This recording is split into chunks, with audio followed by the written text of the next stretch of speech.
nhớ rồi chụp phong dừa này sao giờ chỉ nằm lâu tao dùng có thịt tia đi đâu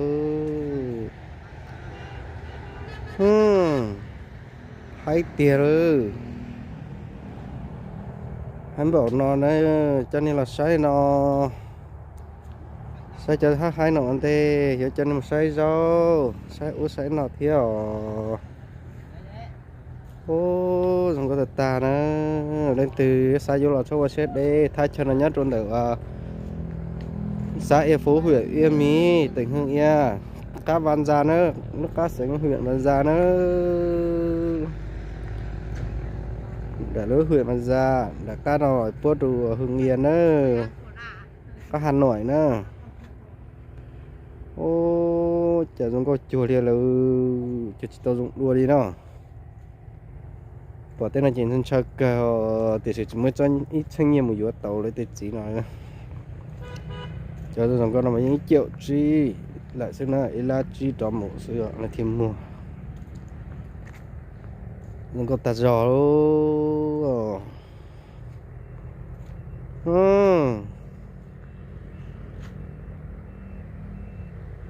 dùng có tạt giò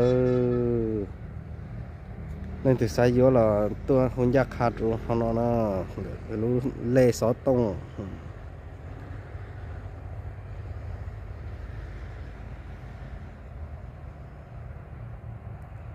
cho nên sẽ sai nó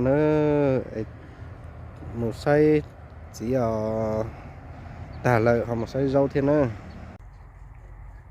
nhớ rồi ít trồng phong dừa cho nên chua tù thế họ video cho đi bỏ nữa có thật trả cho nó chỉ nhất tu trả và lời lưu huyện Yên Mỹ tỉnh Hưng Yên hay lúc sinh Hưng Yên do dùng câu tự táo cho nên cho chỉ lử ta chỉ tao gì tao tên này của hạt chơi thế sư họ chụp bơ bị cờ bị cho hạt chơi gì nó chế một món gì cho cái chế lo một cái nào này chơi rau rồi dùng cờ liu mà cho nó chỉ lấy tới mua rau đầy tả là cho ai rồi nó cho ai dùng nó đã cũng mới cho chị dùng có hành dùng có cờ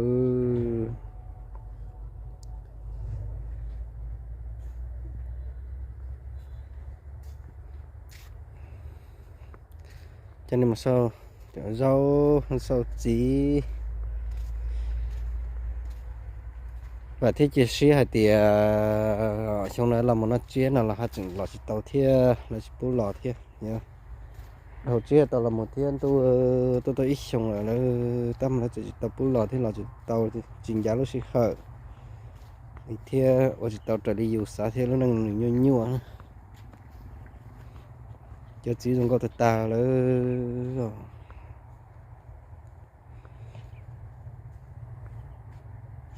chỉ dùng có khánh là chỉ bữa khá từ là chỉ thay thay rồi nên bỏ là nên là chỉ bữa thia dùng có khánh ý cho nó mà xài dị bữa ít triệu là đi silo để cho nó mà em họ triệu hay nó la thì ôi yo dù chỉ mới nhớ chỉ xài dị bữa ý là chỉ nhưng kỹ hành người ta là mua nhẹ chỉ xài dị bữa ý là ở nhà la tây suy chỉ mẹ xí là chỉ tao anh trai tao sát rồi rau dùng được hành rồi nó tao nó chỉ học tê hết rồi tao tụ vào chữ nó đừng có hành lên trên mạng xã hội YouTube trụ rau đấy chứ rau vào click ở trên YouTube nhớ rồi đó cho nên là sẽ đi nào cái này nguồn gốc từng bao nhiêu cô quất nhà bán xô là 280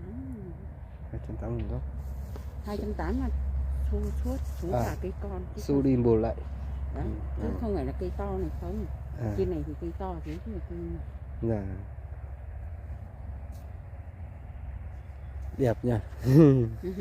quay như này chả đẹp. Quay đẹp đấy, đẹp mà đi ăn Tết thì sướng nhỉ. Khách ra vừa lòng khách vào, vừa lòng khách ra luôn.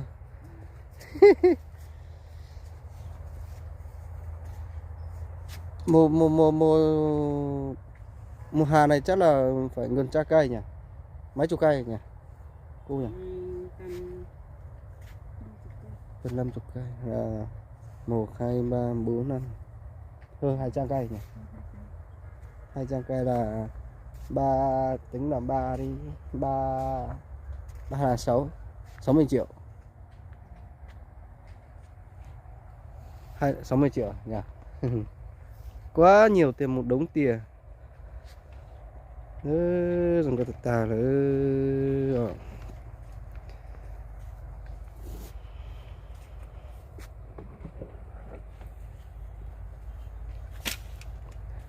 Rau là giống rau cọ này chắc bây giờ cũng có giá rồi cô, nhầm mùa đông này nhỉ. Một lệnh chắc có giá này. Mùa này hơn chục triệu một sào này,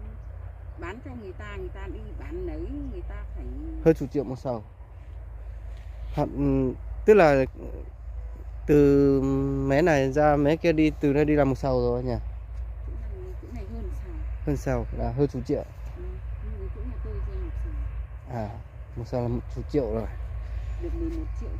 chỗ này nhà nào cũng bán 4 sào như này mà được 45 triệu. À, tổng cái thì tiền là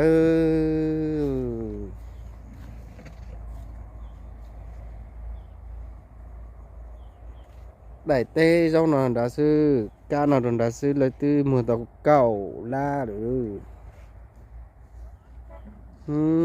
Chả dùng tệ luôn. Ca nào đã sư nè, là mùa tàu cẩu triệu kìa nè, 10 triệu rồi. Tăng được tài là chạy chờ dù Tết, chờ dù Tết, chờ dù rau mùa là như tàu thích tiền luôn, tàu lộ rau luôn.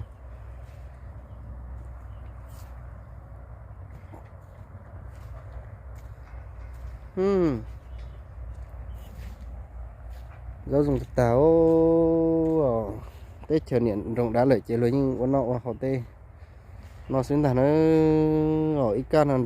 nó ra mà hai chục cha cẩu chiều nè, cha cẩu la nè, cẩu la nó đã nó nè 12 triệu nè. Cái cờ đó giờ chỉ tao tao giờ tao kia in pe nhầm lòng nó sẽ từ chi xe lại à. Hành ơi,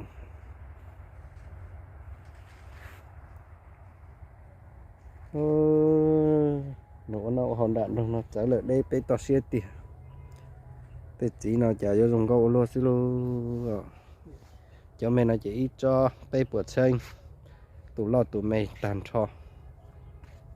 chỉ cho cái tin anh cha chủ này chủ gì tủ lót tủ giàu tủ lót là cũng trả lên nó xin nữa xin chỉ đùa nhớ dùng này trong những tủ đóวันนี้จะใช้เทียปอดจอยเราปัสทั้งกากูหาสู้จัวเราอยากกูสู้ช่องเที่ยววันนี้จนเราตาจอxin nữa chỉ mà đó chỉ do là hai cái trong này nó mình xé liệt ta mà họ xí chợ xíปัสทั้งกาว่าจนเราเนี่ยxin chỉ đùa